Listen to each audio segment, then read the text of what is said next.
Alors, bonjour à tous. Donc, on continue dans la série Unattend. Et là, cette fois-ci, dans cette vidéo, on va voir l'option 1, alors que dans la précédente, on avait vu l'option 2. Donc, l'option 1, elle concerne en fait une clé de registre qui sert à indexer directement pour Windows Setup le fichier Unattend, qui peut être éventuellement avec un nom personnalisé. C'est ce qu'on va faire d'ailleurs. Donc, comme d'habitude, j'ai déjà préparé sur le dépôt D la version x64 de l'installateur de Windows 10. Dans les sources, j'ai déjà placé le install.vim, le boot.vim, ça c'est d'origine, avec les autres fichiers, ainsi que le install Windows 10 Pro.clg, au cas où je devrais vérifier avec WSIM le contenu des fichiers Unattend ou Auto-Unattend XML. D'accord? Alors, pour WSIM, c'est comme d'habitude. J'ai repris les fichiers que j'avais fait auparavant. Donc je vais vous les remémorer.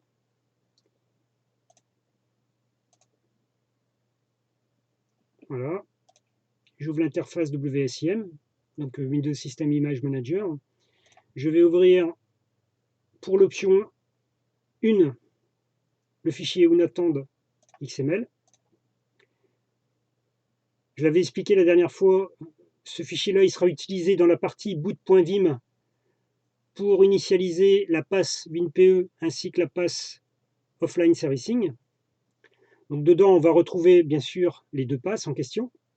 C'est pour ça qu'on a des petits plus devant ces deux options-là. Donc c'est la passe 1 et la passe 2.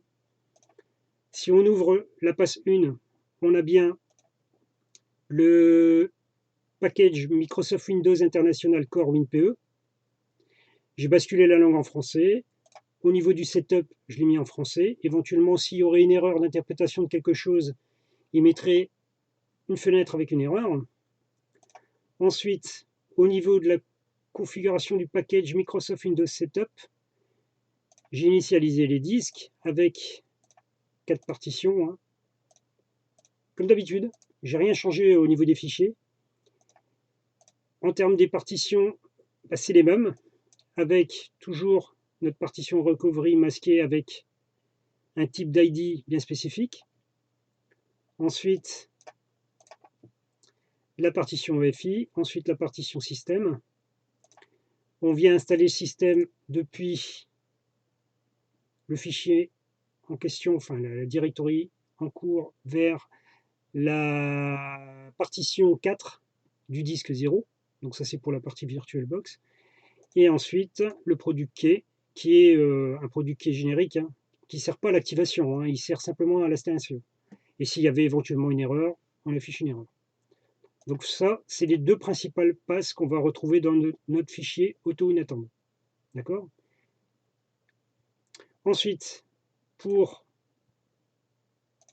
la version personnalisée de Unattend que j'ai créée ici, alors quand je dis personnalisé, c'est parce que j'ai personnalisé le nom du fichier. Mais le contenu, ça n'a pas changé. J'ai laissé la passe 3 généralisée, la passe 4 spécialisée et la passe 7 OOBE, système. Donc ça n'a pas changé. J'ai remis les mêmes paramètres. Donc là, il y a un skip rearm. Dans la spécialisation, on a deux packages. Le security pour le skip auto-activation à trou pour éviter qu'il active la version, l'édition de Windows 10. Ensuite, j'ai remis des paramètres comme le nom de l'ordinateur, le copy profil à trou. Ça n'a pas changé. C'est exactement les mêmes fichiers que j'avais utilisés auparavant. Dans la partie OOBE, j'ai deux packages. Le Microsoft Windows International Core. Là, je rebascule la langue en français pour la partie OOBE système. Ensuite, je chinte les écrans de départ de l'OOBE, en fait, de la phase OOBE. Sachant que le network location n'est plus utilisé, le skip machine OBE n'est plus utilisé, le skip user OBE n'est plus utilisé. Et je mets le mode de protection du PC en mode 3. Ensuite, pour la partie déclaration des comptes locaux, j'ai laissé un compte d'utilisateur que je vais appeler DD333, je l'ai mis dans le groupe administrateur. Et bien sûr, j'affiche au niveau visuel, pour le choix de l'utilisateur, DD333. Comme ça, il y a une correspondance entre le login et le nom d'utilisateur qui apparaît dans l'interface. Voilà. Donc ça n'a pas changé, hein. C'est les deux mêmes fichiers. La seule chose qui change, c'est qu'il y en a un, au lieu de s'appeler unattend.xml, il s'appelle perso-unattend.xml. D'accord? Donc la première chose à faire, c'est de monter nos images. Donc on va sur Mount Control et on sélectionne dans notre dépôt, dans le dossier x64, source, notre boot.vim. Je rappelle, dans le boot.vim, il y a deux index. Le premier index, ça ne me concerne pas. Le deuxième me concerne, c'est le Microsoft Windows Setup. Alors, c'est bien la première partie du Windows Setup. D'accord? Donc, l'installateur de Windows Setup, il est ici, mais c'est que la première partie. Donc, c'est la partie en fait qui gère le fameux WinPE et le service, le offline servicing. D'après ce que j'ai vu, hein. Donc c'est comme ça que ça fonctionne. Donc je sélectionne l'index 2, je prends un point de montage sur mon dépôt D, je l'ai appelé boot pour rester en conformité avec le fait que je charge boot.vim dedans. Je fais OK. Ensuite, je monte l'image avec les options par défaut, c'est-à-dire en lecture-écriture, et j'attends.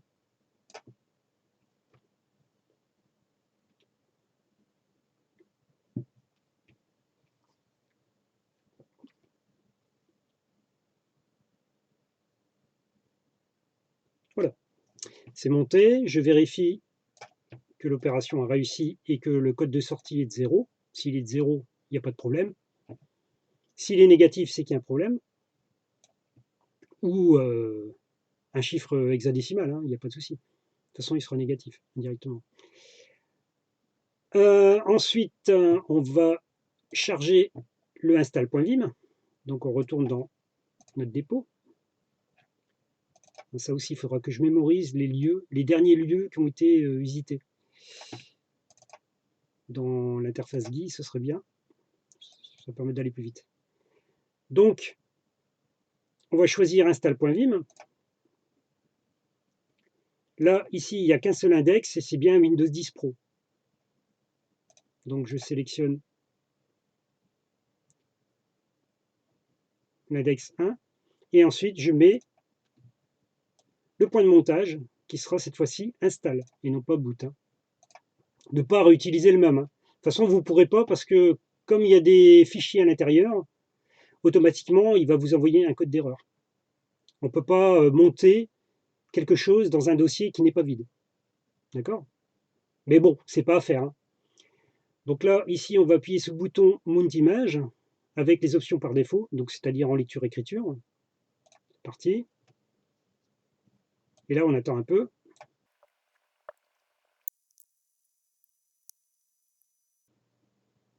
Voilà. Notre install.vim est monté. L'opération a réussi. Le code de sortie est de 0, donc pas de problème. Bon, maintenant, on a tous les points de montage montés, donc on peut travailler sur l'onglet Unattend Servicing.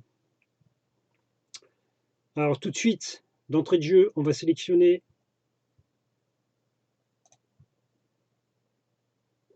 l'option 6 pour l'injecter, en fait, dans le boot.vim avec notre fameux fichier auto-unattend. Alors, pourquoi on fait ça? Simplement pour préparer le disque avec les bonnes partitions et les bons labels disques. Et ensuite, on fait une partie du WinPE. D'accord? Donc ça va me servir à déployer le WinPE et la partie offline servicing.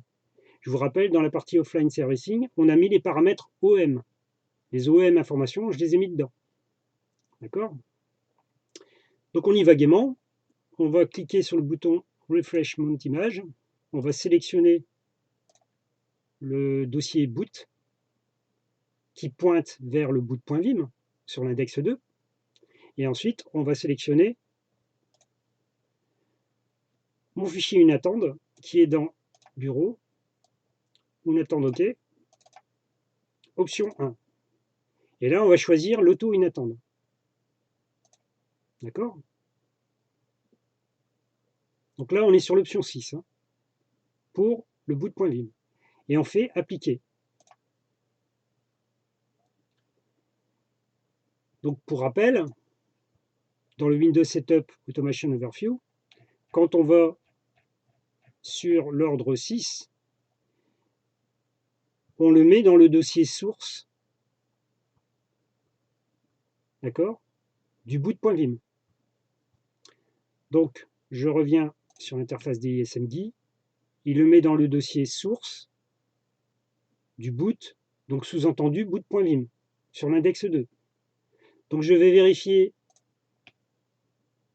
dans mon dépôt, boot, source, et effectivement, j'ai bien mon unattend qui est ici, enfin auto unattend qui est ici. Je l'ouvre avec le notepad, je vérifie que j'ai bien la passe offline servicing et la passe Windows PE. Et j'ai pas d'autre passe, on est bien d'accord. Hein. Donc là, dans la passe offline servicing, j'ai bien les informations OEM, le nom de la machine, quelques paramètres complémentaires avec le registre owner et l'organisation, et le partitionnement avec les labels des disques. D'accord? Et ensuite, donc ça c'est un partitionnement personnalisé, hein, c'est pas le partitionnement générique de Windows 10, hein, on est bien d'accord. Hein. Ensuite, on attaque bien le disque 0 avec 4 partitions. Enfin, sur la partition 4, on installe Windows 10, le système, d'accord? Donc c'est la partition Windows, ça. Et ensuite, on met le produit key à une valeur générique. Et ensuite, on vient placer ici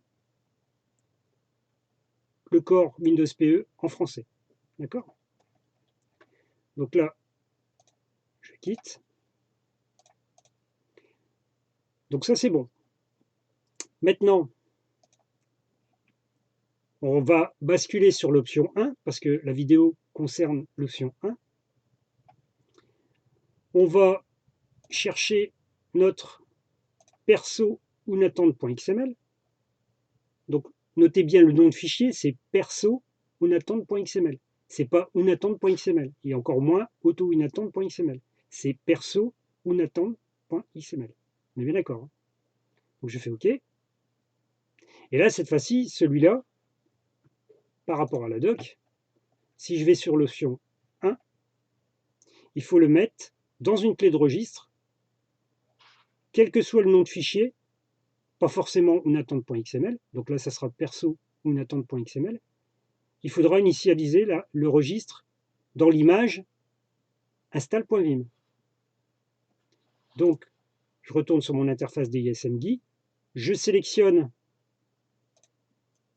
mon point de montage install, là j'ai mon beau fichier XML, j'ai la bonne option parce que je travaille sur l'option 1, je fais appliquer.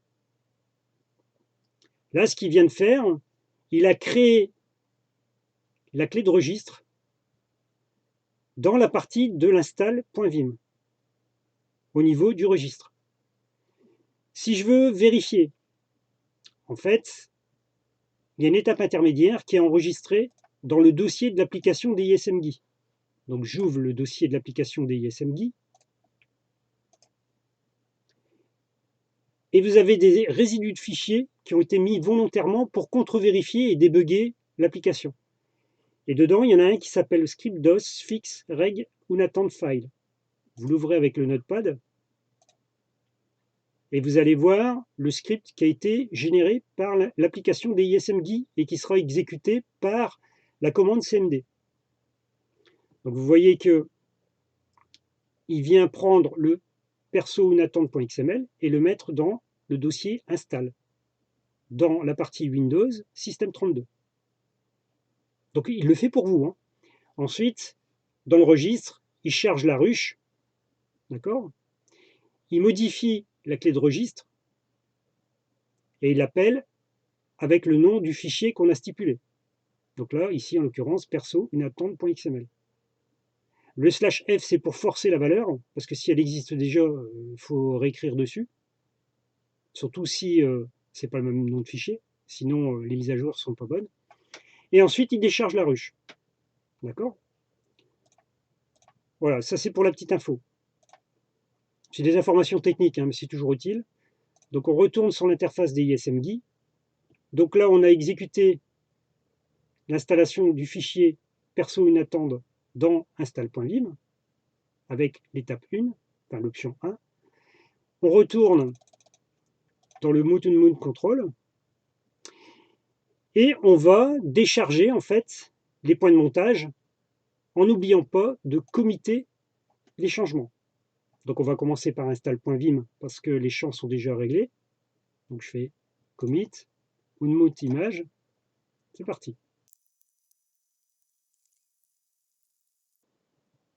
Voilà, l'install.vim est démonté. L'opération est réussie, le code de sortie c'est 0, donc il n'y a pas de problème. Maintenant, on va sélectionner notre point de montage boot pour le démonter. Et ce point de montage là, on va le remettre ici dans Moot Location pour pouvoir le démonter correctement en plaçant l'option commit pour impacter les changements de données. On fait une mount. Donc là, ça devrait aller un tout petit peu plus vite. Et comme ça, on aura notre WinPE et notre offline servicing qui sera pris en charge. Voilà. Donc l'image est démontée. L'opération a réussi. Le code de sortie, c'est 0. Donc pas de problème. Donc si je veux contrôler que j'ai bien démonté tous mes points de montage, il faut cliquer sur le bouton Get Mount Image Info. Et là, effectivement, il nous dit qu'il n'y a plus de point de montage monté. Donc dans le système en cours d'exécution, donc dans mon Windows, ma machine haute ici, il n'y a plus de point de montage. D'accord? Alors il faut savoir que les points de montage sont enregistrés dans le registre de Windows. Donc en fait, ils sont persistants.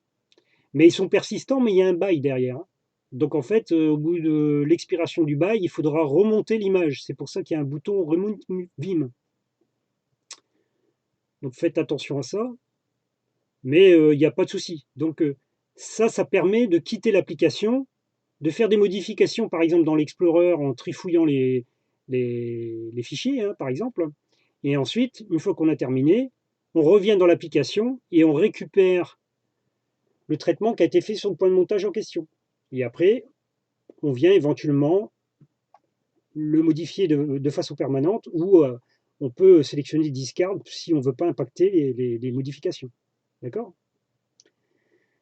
Donc maintenant, on va créer notre ISO DVD. On va sélectionner, comme d'habitude, les options qui vont bien.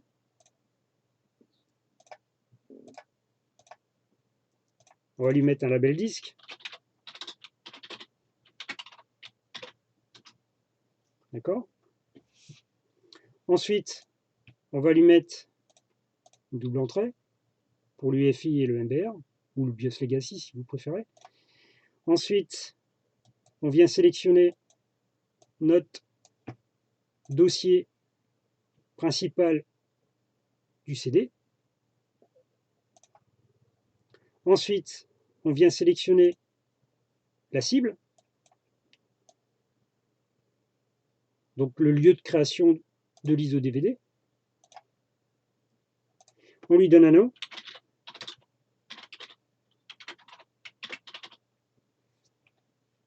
Et on clique sur Make ISO DVD. Là, c'est parti.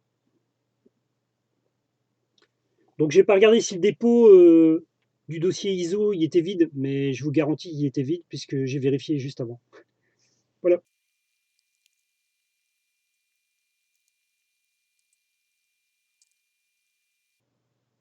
Voilà. L'ISO DVD est créé, donc ça s'est bien passé. Et le code d'erreur en sortie de fonction est de 0. Donc il n'y a pas de souci. On peut quitter l'interface des ISMD. Et ensuite, on va aller sur la virtualisation. On ouvre VirtualBox. On va créer une nouvelle machine. Je vais l'appeler ma machine. Et ensuite, je vais la faire pointer sur mon DVD ISO que je viens de créer. Donc sur le DISO Min10 Pro X64.ISO. Je coche ici pour éviter la gestion de l'unattend faite par Oracle VirtualBox. J'ai la mienne en fait. J'ai ma version propre qui est dans l'ISO DVD. J'augmente un peu ma mémoire au passage. Je mets la machine virtuelle en mode EFI. Et ensuite, je mets une taille de partition de 80 Go. Je vérifie les paramètres dans Système. C'est bon. Dans stockage, j'ai bien Windows 10 Pro X64 ISO. Donc c'est bon. Je sélectionne ma machine. Donc c'est sélectionné. Je fais démarrer. Donc je démarre la bonne machine. Il n'y a pas de souci.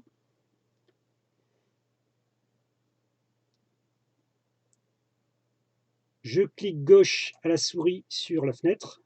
Et ensuite, je clique sur la barre d'espace pour lancer le DVD. C'est parti. Je corrige la position de mes fenêtres. Voilà. Ça me paraît bien. Voilà. Donc là, on est dans la première étape. En fait, on est dans le bout de point Vim. Il y a le démarrage du programme d'installation qui commence. Normalement, il doit chatter les écrans. Donc ça a été le cas. Au moins pour la première partie. Donc c'est notre fameux fichier auto unattend.xml. Maintenant, Windows Setup est en train de recopier la partie de l'install.vim.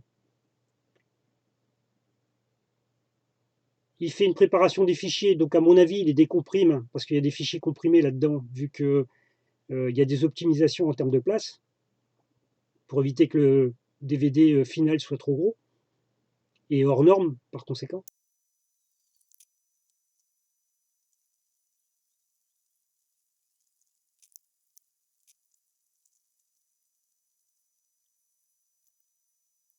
Donc la première phase est terminée, donc là, on va passer à la deuxième phase.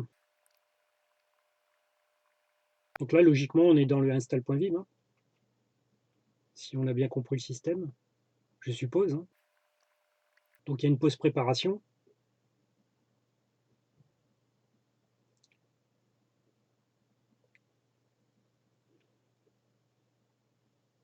Voilà, il prépare. En fait, il découvre tout le matériel. Il démarre les services. On prépare les périphériques. Donc c'est là où il redécouvre tous les périphériques.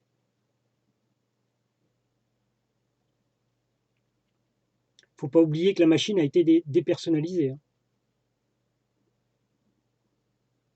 Maintenant, il la repersonnalise en fonction de nos paramètres. Et en fonction du matériel, bien sûr. Donc là, vous pouvez constater que le fond est noir. Ensuite, il va passer au bleu. Et c'est lorsqu'il y a la transition du noir vers le bleu qui relie le fichier unattend.xml. Puisqu'on l'a vu dans les vidéos précédentes, des fois on pouvait avoir un blocage et il nous demandait des renseignements supplémentaires, voire carrément tous les renseignements, s'il y avait ignoré le fichier unattend.xml.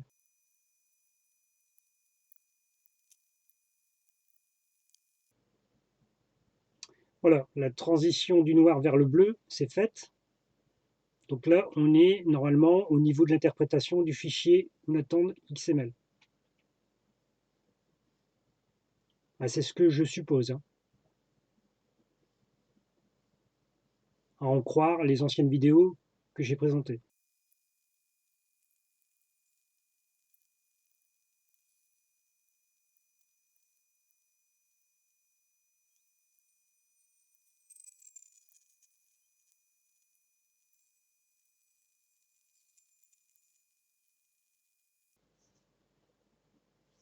Voilà. On arrive sur la déclaration en fait du compte DD333. Alors, comme j'avais pas mis de mot de passe, forcément ça bloque à cet endroit-là. C'est logique, hein, c'est volontaire. Et je vais rajouter mon mot de passe.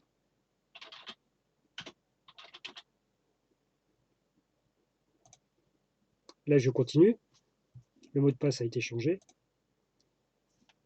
Et il va continuer comme si de rien n'était. Donc, c'est le seul blocage d'écran volontaire qui a été mis en place pour montrer le fonctionnement un peu de l'installation. Mais il faut savoir que si vous le faites directement dans l'Unattend, il ne va pas vous poser la question. Il va le faire directement. Et il va enchaîner sur l'initialisation du profil de l'utilisateur que vous aurez déclaré dans le fichier unattend.xml ou perso-unattend.xml ou auto-unattend.xml. Tout dépend comment on voit la chose.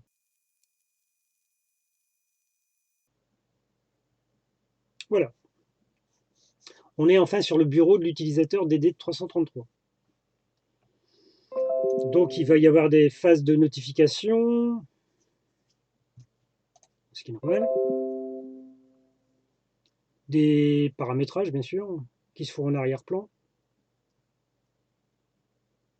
Donc là on va attendre un tout petit peu le temps que l'interface réagisse un peu mieux.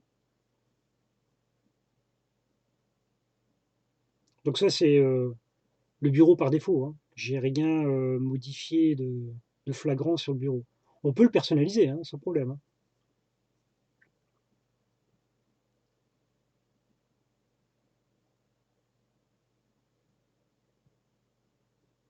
Enfin, sans problème, quand on sait.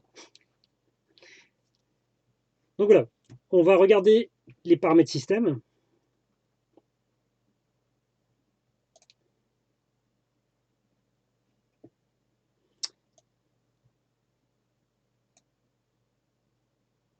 Donc le zéro touch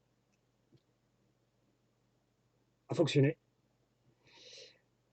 Là, ici, on a les paramètres OEM, Motherboard Asus Z77. Je vous précise qu'ils étaient dans la passe Offline Servicing. Ensuite, on a bien DD333-PC. Donc ça a été mis en place. C'est ce qu'on avait demandé hein, dans les fichiers. Unattend et Auto-Unattend. On a bien un Windows 10 professionnel 22H2. On a bien le fabricant DD333 avec le téléphone et l'heure fictive. Un site web de rattaché au support en ligne qui pointe sur le GitHub de DD333. Là, ici.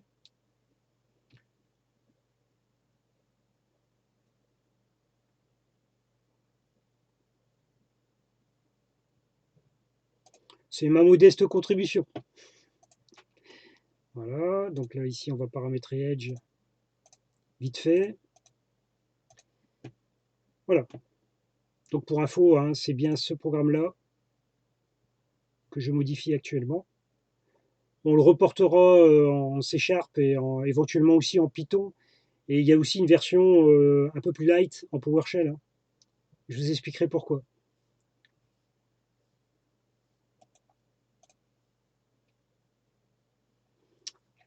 Ensuite, on va fermer cette barre-là. On va ouvrir une console DOS.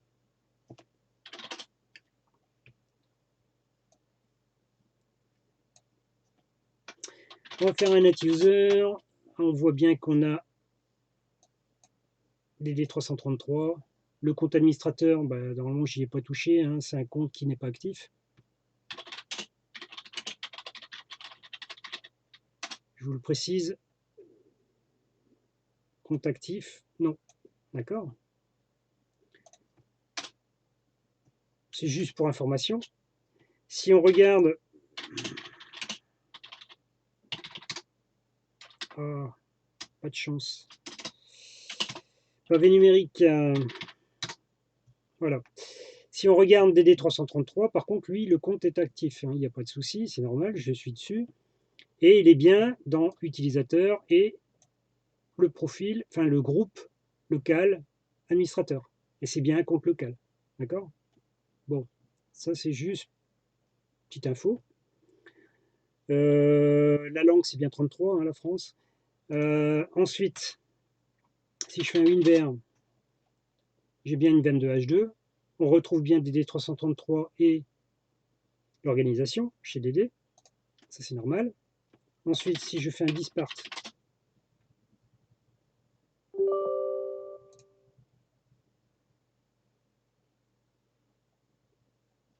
que je fais un select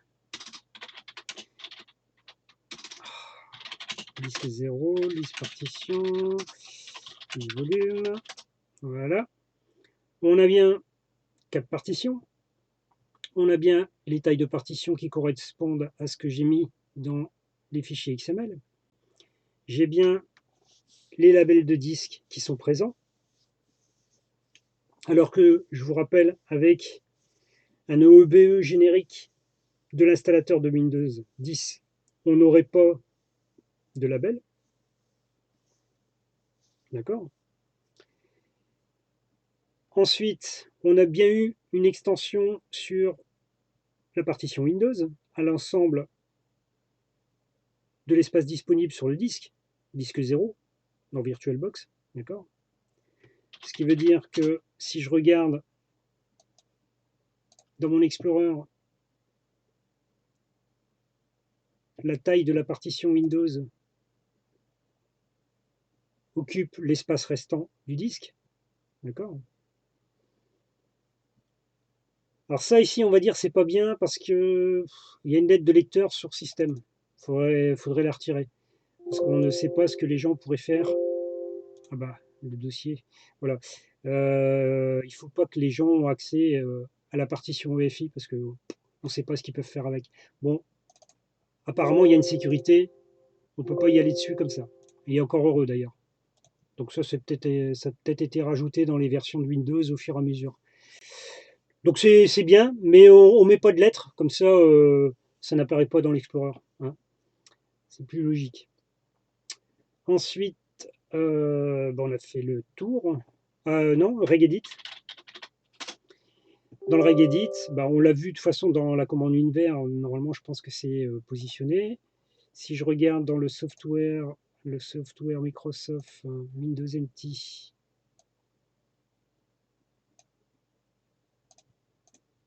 courant de version, on a bien ici le propriétaire et l'organisation. D'accord? Donc ça c'est bon. Donc voilà, je peux arrêter ma machine. Donc, conclusion, ça fonctionne. On reviendra certainement sur l'option 4 parce qu'effectivement on a vu qu'il y avait une petite bizarrerie, mais ça ne m'étonne pas parce qu'il ne faut pas oublier que dans l'option 4, on interagit avec le cache du dossier Panther et ce cache en fait il est sous la tutelle de l'installateur de Windows. Donc normalement on ne fait pas comme ça. Alors vous allez me dire, partout sur le net on voit des gens qui modifient ou qui déposent le fichier Unattend dans ce dossier-là. Mais il faut savoir qu'ils ne sont pas dans le même cas de figure que vous. Là, ici, moi, j'utilise carrément le DVD ISO officiel de Windows 10. Je n'utilise pas d'ersatz de quelque chose qui utilise une version capturée d'une image. Et encore moins, j'utilise MDT. Et encore moins, SCCM. Donc voilà. Fin de la vidéo. C'est bon. Les conclusions ne sont pas encore hyper performantes, mais bon, on y arrive et on voit que ça fonctionne. Le but étant d'avoir à minimiser les chances de non-réussite du déploiement de Windows 10. Voilà. Donc je vous laisse. Bonne journée et on se voit à plus tard. Merci. Au revoir.